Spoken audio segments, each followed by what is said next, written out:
One is, it is one of my top 3 priorities. I will talk about this every single day. We will figure out every single day how we are going to characterize the problem, how we're going to measure progress. I'm a big believer if you don't measure it, you can't influence it.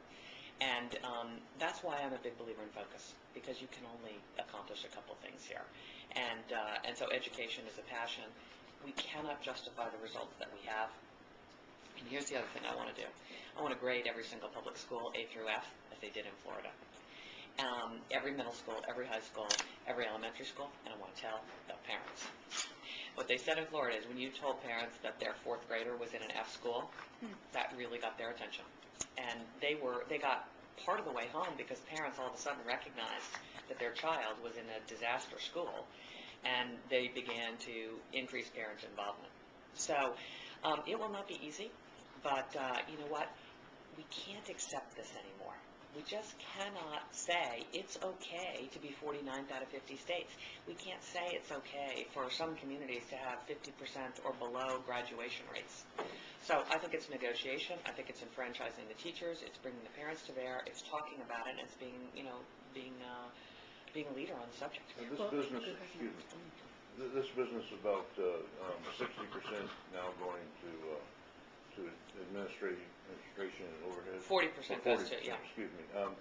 If you divert that money into the classroom, what's that look like? Does it mean teachers already paid more than any teachers in this nation will be paid more, or does it mean a lower student-to-teacher ratio? I think it means any number of things, and I think it means paying the better teachers more, particularly the better science and math teachers, right? We have got to get some form of pay for performance into our school system. So I do think it means paying the better teachers more.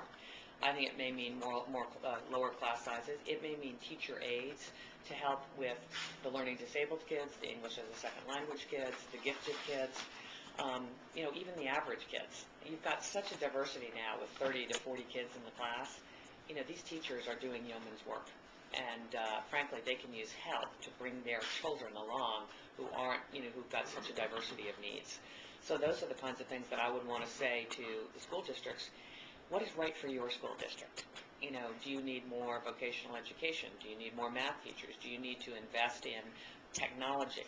So, you know, one of the things that we have not done, and I've spent a lot of time in the classroom over the last year and a half, these classrooms don't look very different, and the kids aren't learning in a very different way than I did, than we all did. It's amazing. I mean, they've still got paper-based textbooks with paper-based workbooks.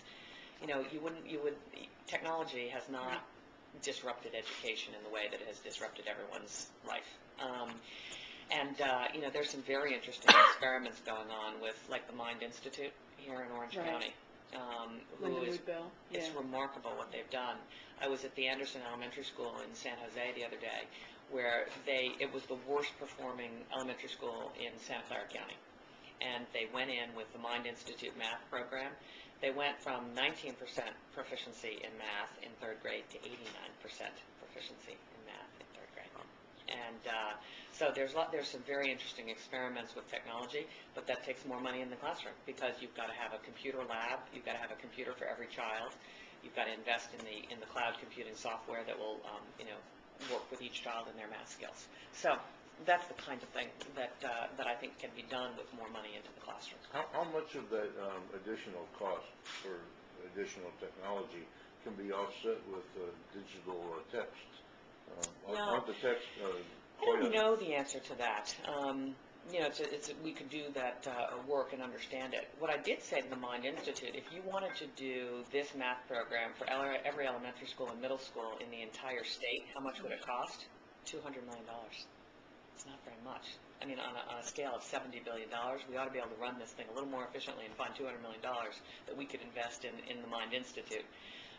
And again, I'm not in the business of telling every school district you have to use the Mind Institute, but I don't know, it's working pretty well. So